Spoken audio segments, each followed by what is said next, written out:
찬양 감사합니다. 우리 함께 예배하는 모든 분들 주님의 이름으로 환영합니다. 우리 예배 가운데 임재하시는 하나님의 은총이 우리 가운데 가득하기를 축복합니다. 우리 함께 마음 모아서 함께 예배드리는 모든 분들과 인사 나눕니다. 우리 앞에 뒤에 보시면서 사랑합니다, 축복합니다.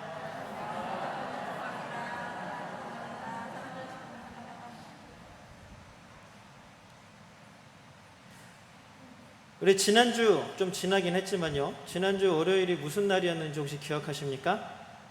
8월 15일 광복절. 일부 예배 가면 빨간 날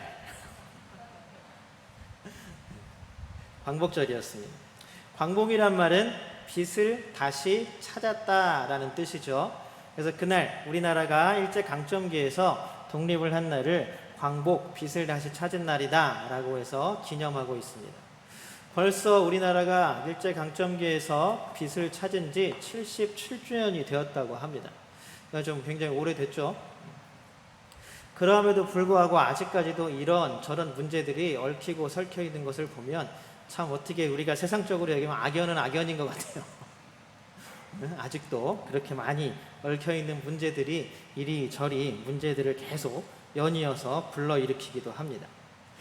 어쨌든 우리가 광복절을 빛을 찾은 날, 빛이 다시 비춘 날 이렇게 이야기를 한다면 1945년 8월 15일 이전의 시간들은 우리가 어두움이라고 전제를 하는 것이겠죠. 왜냐하면 빛을 찾았으니까 그 전에는 빛이 없었다. 그래서 우리가 어둠 가운데 있었다라는 말과 똑같은 말입니다. 그냥 더 쉽게 얘기하면 일제강점기 동안 우리나라는 어둠 가운데 있었다라는 말과 똑같은 말입니다. 그래서 일본이 항복하고 나서 우리나라가 독립을 한 그날이 빛이 다시 비추인 날, 우리나라의 다시 빛이 비추인 날이라고 광복절이라고 기념하는 것이겠죠. 그렇게 45년 동안의 긴 어둠의 터널을 우리는 지나왔습니다. 광복의 빛, 독립의 빛, 그것은 그냥 어둠 가운데 가만히 숨어서 기다린 날들만은 아니었습니다. 수많은 사람들이 수많은 독립의 방법들을 동원하여서 애쓰고 수고하며 때로는 자신의 생명까지도 아끼지 아니하고 내어놓았을 때 그 모든 결과로서 빛이 어둠 가운데 다시 비추게 된 줄로 믿습니다. 그런데 그들뿐이냐? 그들을 음으로 양으로 도와주었던 수많은 일반 국민들과 또한 그들을 위해서 기도와 모든 것들을 아끼지 않았던 모든 종교인들의 마음이 함께 어우러진 민족적 결실이었다는 것입니다. 그런데 사실 광복, 빛을 다시 찾았다라고 얘기하면서 독립투사들, 독립운동을 한 수많은 사람들이 그런 우리의 조상들이 애쓰고 수고했습니다라고 쉽게 말할 수만은 없는 것 같습니다. 그 빛을 찾기 위하여서 그 빛을 기다린다라는 그 마음은 얼마나 힘들고 어려운 일이겠습니까? 결과를 알면 분명히 100% 이러한 결과가 올 것을 안다면 수고하고 애씀이 너무나 당연하고 시간들이 지루하거나 아니면 쉽게 포기하거나 하진 않을 것입니다. 1945년 8월 15일 날 일본이 망하고 한국이 독립한대 라는 것을 이미 알고 있었다면, 그것을 이미 확실한 사실로서 알고 있었다면 그 시간들을 견디기가 조금 더 쉬웠겠죠. 그러나 그날이 언제 올 줄은 모르지만 분명히 그 날을 찾기 위하여 애쓰고 수고하는 일은 쉬운 일만은 아닐 것입니다. 독립의 빛이 온다는 보장도 없지만 거기에 평생을 걸고 목숨을 걸었던 수많은 사람들을 한번 기억해 보십시오. 여러분들, 이것을 너무나 잘 나타낸 영화가 있습니다. 역시 영화 암살이라는 영화를 보셨는지 모르겠어요. 전지현도 나오고 이정재도 나오고 하는 영화였습니다. 너무나 유명했던 영화였죠. 그리고 8.15가 되니까 TV에서 엄청 많이 해주더라고요. 여기저기서. 거기에서 마지막에 독립운동을 하다가 마음이 변해가지고 사람들, 같이 독립운동 동지들을 다 팔아넘기고 죽이고 자기는 친일로 돌아섰던 인물이 이정재였습니다. 그 사람이 나중에 해방된 조국에서 자기도 독립운동을 했다라고 얘기하면서 대우받으면서 살아가려고 했습니다. 그러나 이정재에게 배신당했던 사람이 나타나서 쉽게 얘기하고 간단히 얘기하면 이정재를 총으로 쏴서 죽이죠. 그러면서 마지막으로 하는 질문이 그거였습니다. 왜 그랬어? 왜 우리를 배신했어? 그랬더니 이정재가 마지막으로 하는 말이 뭐냐면 몰랐으니까. 나라가 독립될 줄 몰랐으니까. 앞이 보이지 않는 캄캄한 어둠 가운데에서 내가 살아갈 방법을 취하는 것이 세상에서는 지혜롭고 현명한 일이라고 합니다.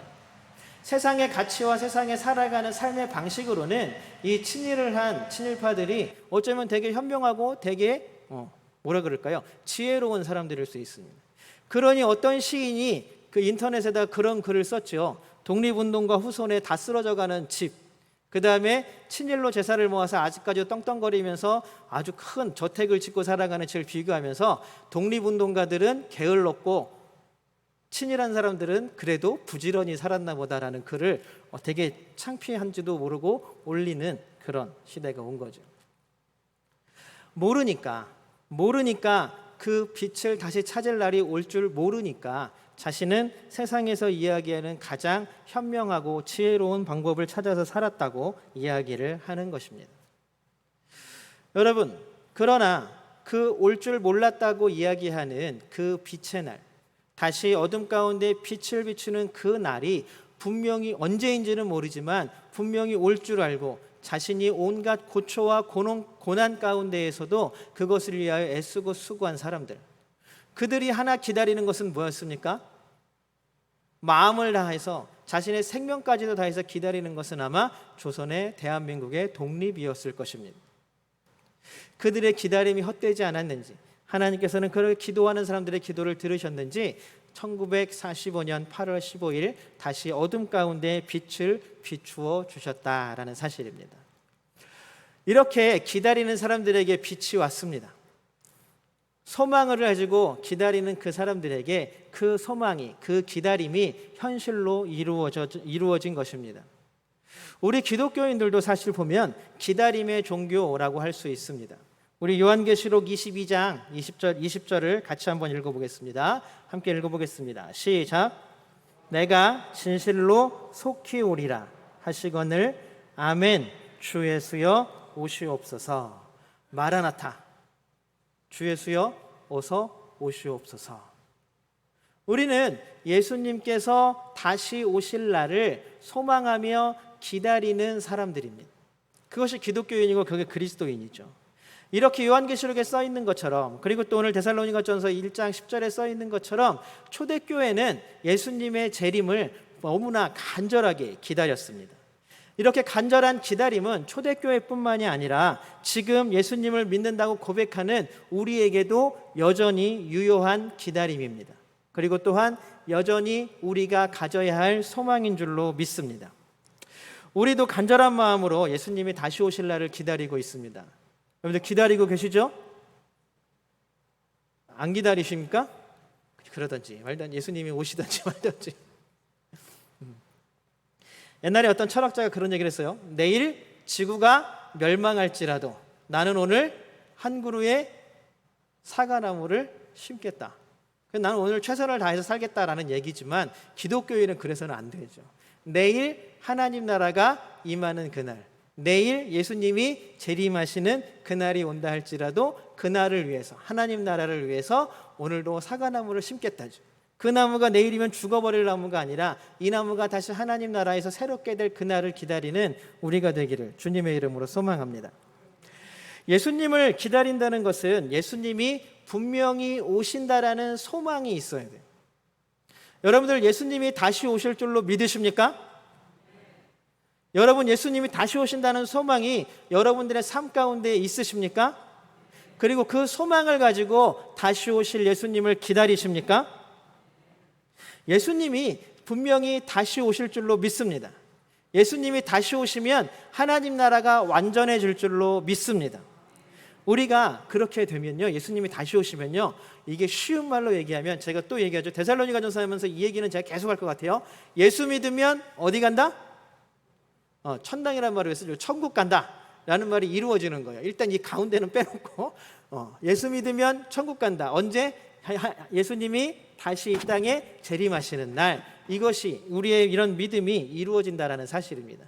그러나 우리가 예수님이 오시는 그날을 기다리면서 예수님 믿으면 천국 간다라는 이 사이에 있는 일들을 또 우리가 열심히 이루어 가야겠죠. 그러면 우리가 기다리는 예수님, 재림하실 예수님은 도대체 어떤 분일까요? 여러분들은 여러분들이 소망으로 품고 있는 다시 오실 예수님이 어떤 분이신지 확실히 알고 계십니까? 아니면 데살로니가 교회는 어떤 예수님을 그렇게 간절하게 기다리고 있었을까요? 우선 성경은 오늘 데살로니가 전서 1장 10절은 다시 오실 예수님은 죽음에서 부활하신 예수님이라고 이야기를 합니다. 우리 10절 상반절 같이 한번 읽어볼까요? 우리 세 번역으로 같이 한번 읽어보겠습니다. 시작. 또 하나님께서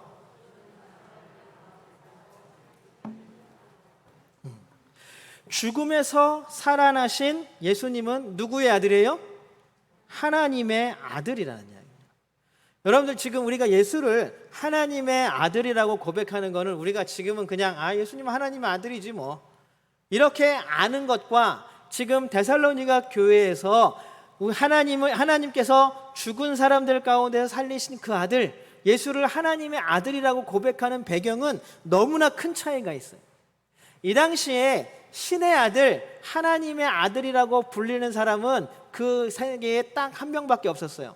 누군지 혹시 아세요? 로마의 황제였습니다. 그 당시에 주조되는 동전에 보면 뭐라고 써 있냐 하면 신의 아들 아우구스투스 이렇게 써 있습니다.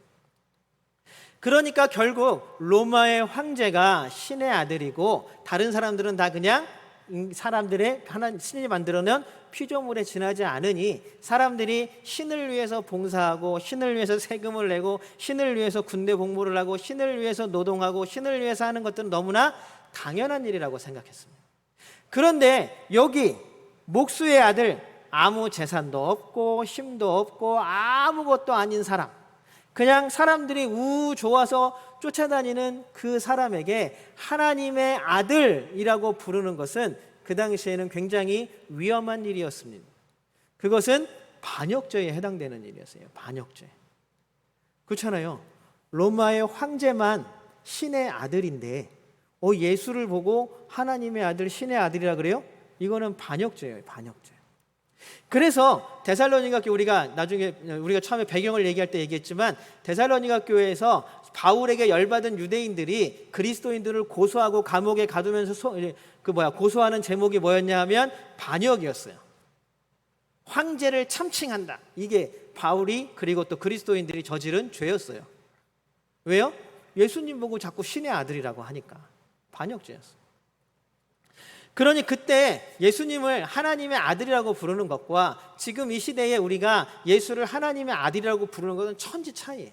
그 당시에는 예수님을 향해서 신의 아들, 하나님의 아들, 죽음 가운데서 살아나신 분이라고 얘기하는 것은 거의 목숨을 내어놓고 십자가에 못을 박힐 각오를 하고 하는 신앙의 고백이었다라는 사실입니다.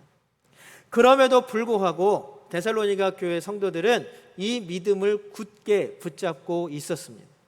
그들에게 예수 그리스도는 하나님의 아들이셨습니다.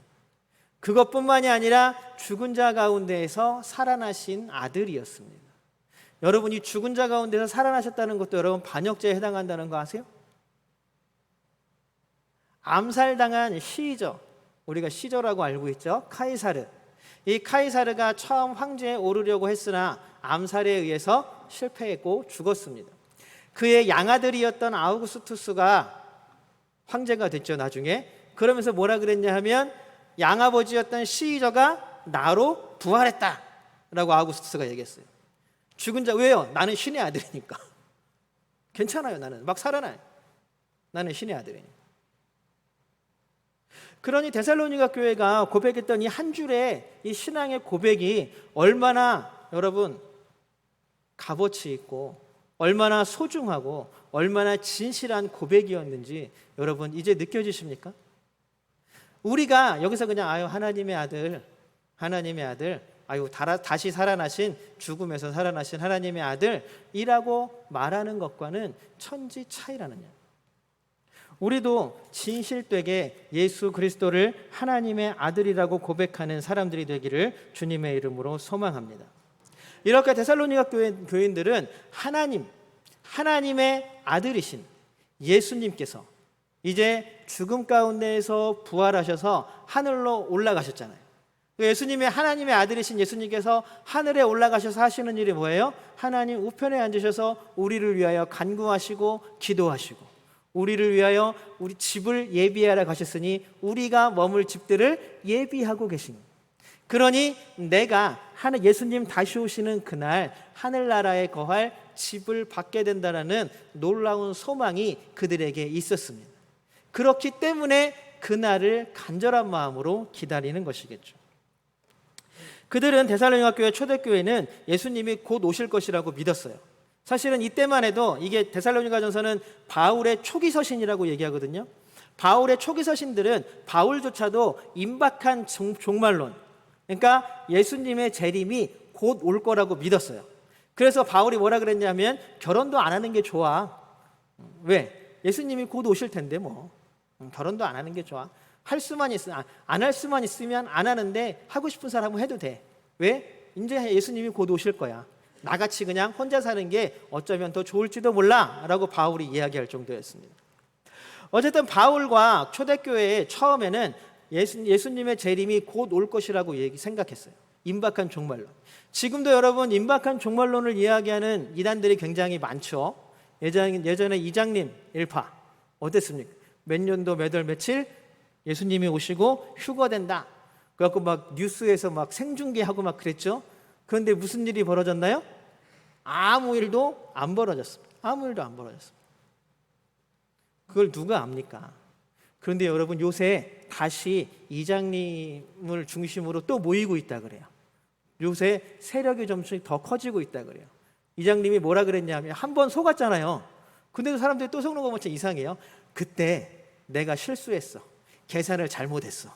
그때가 아니었던 거야. 지금 이러고 다니는 거예요. 근데 또 그 사람들이 모이고 있어요. 그것뿐입니까? 신천지는 어떻습니까? 야, 우리가 구원받을 사람들은 전 세계에서 성경 요한계시록에 나오는 것처럼 각 지파마다 12,000명씩 14만 4천 명밖에 안 돼. 그러니까 14만 4천 명 안에 들어야 돼.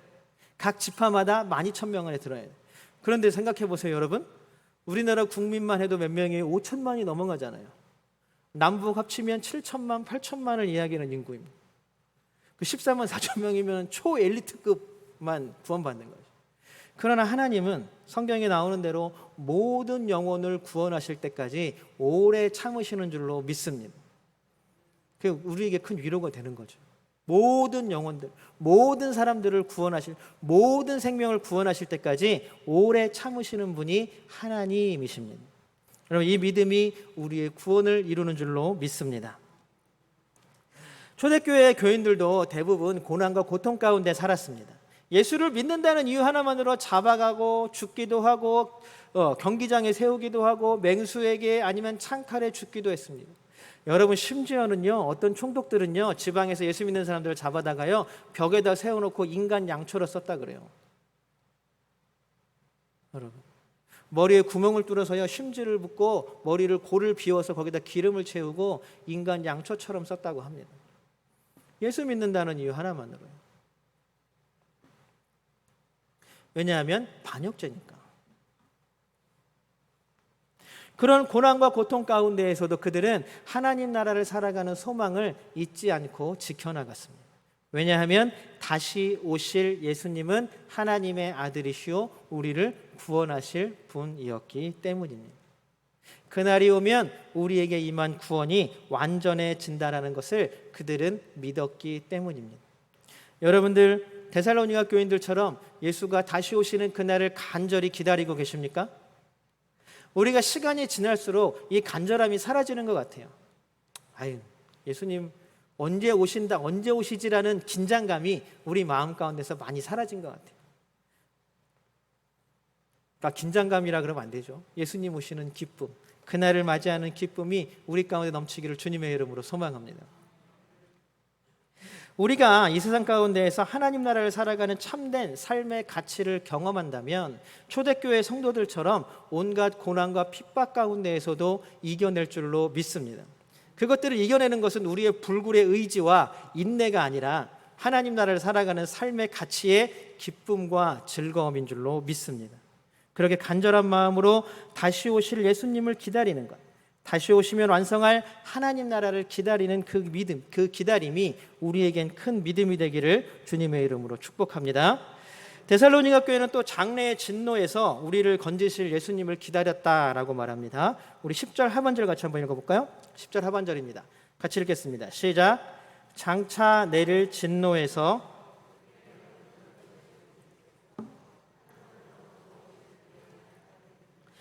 되게 막 어렵게 이 문장을 되게 많이 꼬아놨죠. 무슨 얘기냐 하면 예수님께서 다시 오시는데 그 예수님은 어떤 분이시냐 하면 장차 내릴 하나님의 진노에서 우리를 구원하실 분이다라는 것입니다. 그런데 우리는 10절 하반절을 이상하게 한글 번역으로 하면서 미래형으로 번역해놨어요. 진노는 하나님이 내리시는 심판을 이야기를 합니다. 장차 내릴 진노에서 장차, 장래 이렇게 하니까 우리가 시점이 어디가 생각나요? 미래. 저 먼 미래에 있을 마치 막 화산이 폭발하고 해일이 일어나고 막 지진이 일어나고 이러므로 인해서 세상이 멸망하는 하나님의 심판을 생각합니다. 그런데 헬라어를 잘못 번역했어요. 헬라어에 오늘 장차라고 번역한 에르코메네스는 사실 에르코마이의 현재 분사형입니다. 미래가 아니라 현재 분사형이에요. 현재 분사형은 문법적으로 현재 분사 우리가 암기할 필요는 없고요.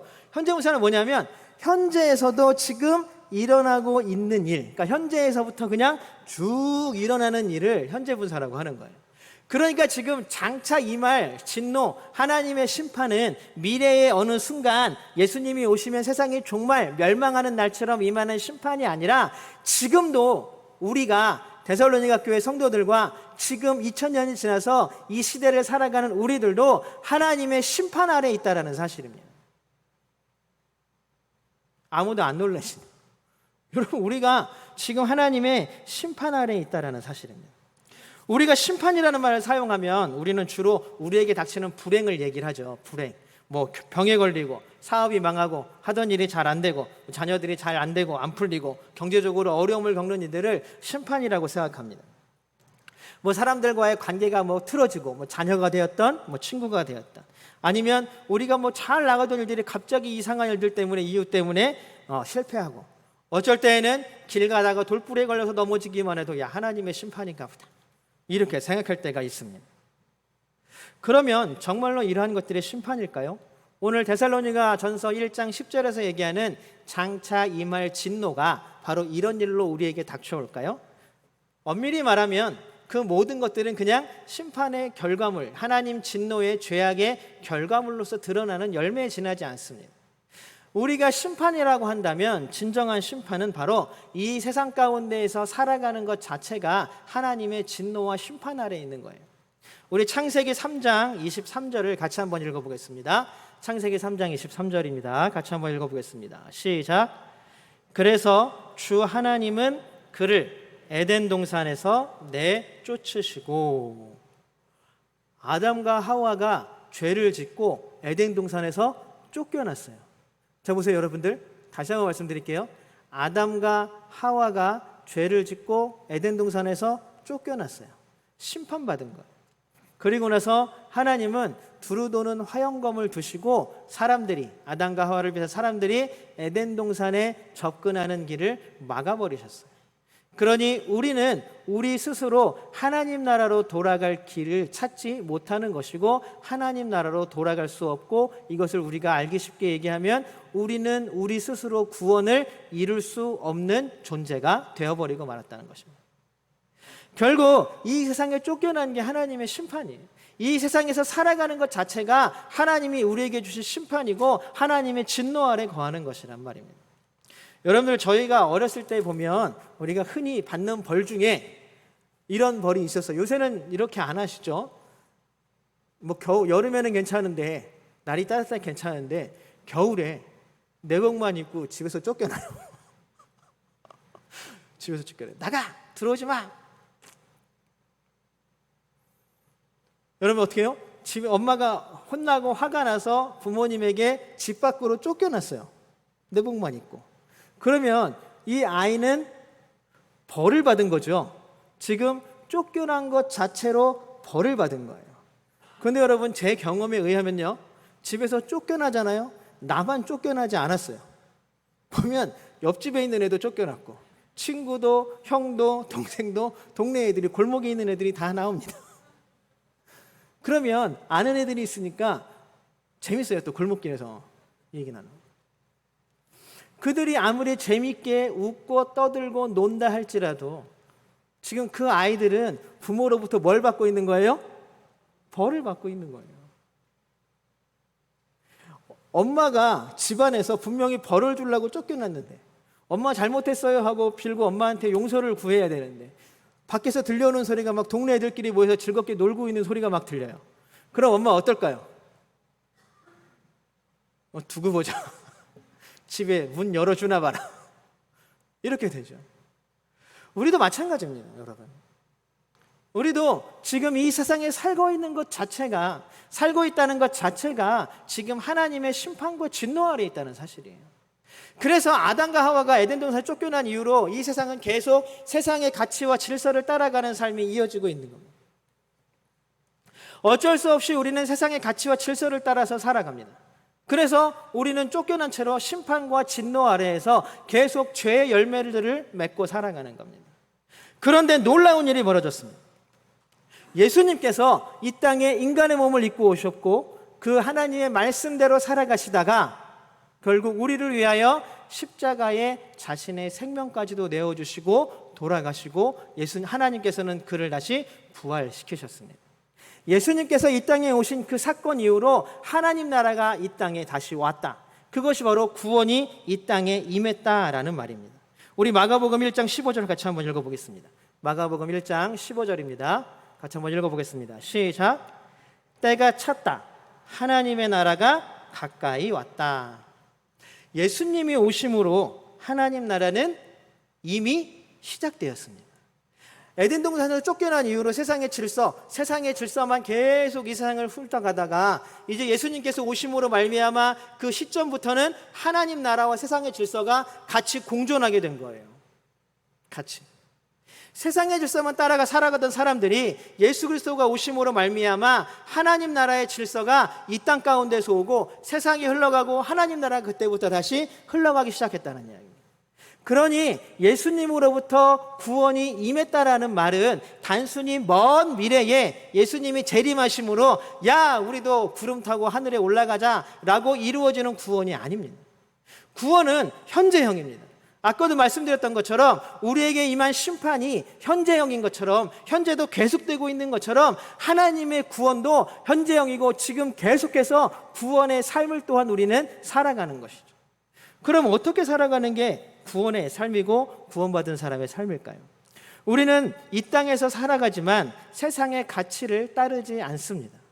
하나님 나라의 가치를 따르는 삶, 하나님의 말씀대로 살아가는 삶, 이것이 가능해졌다는 이야기예요. 왜요? 예수를 믿음으로 말미암아. 그래서 우리는 하나님 세상에서 세상의 질서, 세상의 가치를 살아라고 계속 유혹하지만 우리는 예수 그리스도로 말미암아 온 하나님 나라의 가치와 하나님 나라의 질서를 따라 살아가는 사람이 된 것입니다. 이것이 구원받는 사람의 현재의 삶입니다. 이 땅 가운데에서 하나님의 은혜를 누리며 살아가는 삶입니다. 주시는 은혜에 우리는 감격하기도 하고 감사하기도 합니다. 수고로이 다른 사람들을 돕고 막 은혜를 베풀고 우리가 누군가를 도와주면 마음이 뿌듯하잖아요. 여러분들 영상에서 막 누가 누구를 도와줬다라는 이런 영상들을 보면 괜히 마음이 막 뭉클해지고 막 그러지 않습니까? 얼마 전에 막 영상에서 보니까 어떤 큰 음료수 차를 싣고 가던 차가 이렇게 막 좌회전하다가 차가 기우뚱해가지고 막 다 쏟아져가지고 도로가 엉망진창이 됐어요. 그랬더니 막 온 동네 사람들이 다 와서 막 그거를 금방 치워주는 거예요. 이런 영상들을 보시면 마음이 뭉클하고 막 그러지 않습니까? 뭔가 어려운 일이 생기면 많은 사람들이 거기 가서 봉사활동을 하고 도와주는 일들을 보면 뭉클하지 않으십니까? 우리가 가서 그 도움의 손길을 하나 더 보태면 우리의 삶이 더욱더 뿌듯해지지 않습니까? 사랑하는 마음이 사람들을 다 우리 마음에 품게 할 때에 우리는 마음이 더욱더 흡족해지지 않습니까? 이것이 하나님 나라를 살아가는 가치입니다. 하나님의 말씀을 살아내는 가치입니다. 그러나 때로는 모자람과 부족함이 우리의 입술로 불평하게 만듭니다. 관계의 깨어짐이 우리의 마음에 미움과 증오와 무관심을 불러일으키기도 합니다. 뭐 어떻게 되든지 말든 나하고 무슨 상관이야? 세상의 가치에 휘둘려서 약육강식의 법칙에 우리의 인생을 전부 걸어내몰기도 합니다. 이렇게 수많은 세상의 어려움들이 말씀대로 살지 못하게 우리를 유혹하고 있습니다. 여러분들은 어떻게 하시겠습니까? 제가 요즘 읽고 있는 헬무트 틸리케라는 사람의 신과 악마 사이라는 책이 있습니다. 그 책을 간단히 요약하면 뭐가 되냐 하면, 우리가 세상이 나 유혹받고 있어, 나 유혹당하는 것 같아 라고 얘기하면 흔히 무슨 생각을 해요? 악마와 내가 싸우는 걸로 생각하잖아요. 그렇죠? 내가 시험 받는 거야. 근데 이 헬무트 틸리케라는 사람은 독일 신학자인데 2차 대전 때 신학자인데요, 이 사람은 뭐라고 얘기하냐면 아니라는 거예요. 신과 하나님과 악마 사이에 누가 있어요? 내가 있는 거예요. 그 싸움은 누구의 싸움? 우리가 유혹당하는 그 싸움은 누구의 싸움이냐 하면 악마와 하나님의 싸움인 거예요. 우리는 그 사이에서 누구 편에 붙을지 고민하고 있는 거에 지나지 않는다라는 말입니다. 겉으로 보기에는 하나님보다는 악마가, 세상의 질서가, 세상이 주는 만족감이 더 커 보이고 더 훌륭해 보입니다. 그래서 우리는 금세 그쪽으로 붙어서 하나님 나라를 살아가는 것을 잃어버립니다. 집에서 쫓겨난 지 금방인데 울고불고 난리치던 것이 엄마 문 열어달라고 문 두들기던 게 불과 몇 분 전인데, 친구들 만나서 재미있게 이야기 나누고 놀다 보니까 금방 내가 벌을 받고 있다는 사실은 잊어버리고 웃고 떠들고 엄마의 화를 더 돋구고 있는 그 자녀들과 같은 삶을 우리는 살고 있지 않습니까? 데살로니가 교회는 구원의 놀라운 은혜를 깨닫고 누렸습니다. 지금 우리가 살아가는 이 세상에 있는 것이 심판이고, 하나님의 구원은 예수 그리스도로 말미암아 온 하나님 나라, 그 하나님 나라를 살아가는 것이 우리에게는 구원받은 자의 삶이라는 것을 데살로니가 교회는 분명히 깨달았습니다. 그런데 하나님 나라와 세상이 같이 가기 때문에 하나님 나라의 백성으로 살아가기가 너무나 어렵고 힘이 들고 때로는 유혹 가운데 빠지기도 합니다. 그렇기 때문에 데살로니가 교회 교인들이 간절히 바라는 것은 예수님이 다시 오시는 그날, 하나님 나라가 완전히 임하는 그날을 소망하며 기다리고 있는 것입니다. 우리의 삶이 어떻게 해도, 우리의 마음대로 행동을 하고 살아도 하나님의 말씀에서 벗어나지 않는 하나님 나라를 기다리는 것, 그들의 소망이라는 이야기입니다. 이것이 또한 우리의 소망이 되기를 주님의 이름으로 소망합니다. 완전한 하나님 나라를 가져오실 예수님을 간절히 기다리는 것. 여러분, 그러려면 우리가 먼저 소망을 가져야 돼요. 우리의 소망은 어디에 있습니까? 다시 오실, 분명히 오실 예수 그리스도에게 있는 줄로 믿습니다. 다시 그분이 오심으로 말미암아 완전히 이루어질 하나님 나라에 우리의 소망이 있는 줄로 믿습니다. 사랑하는 성도 여러분, 소망이 있다면 그 소망을 인내하며 기다리는 우리가 되어야 할 줄로 믿습니다. 우리는 세상에 속한 사람들이 아니라 하나님 나라를 살아가는 하나님 나라의 백성이 되기를 주님의 이름으로 소망합니다. 우리들의 삶의 가치가 하나님 나라에 있게 되기를 소망합니다. 완전한 하나님 나라를 기다리며 지금은 비록 힘들고 어려울지라도 지금 받은 구원으로 놀라운 하나님의 말씀대로 하나님 나라를 살아가는 주의 백성들이 되시기를, 또한 그런 소망의 기다림이 가득한 삶을 살아내시기를 주님의 이름으로 축복합니다.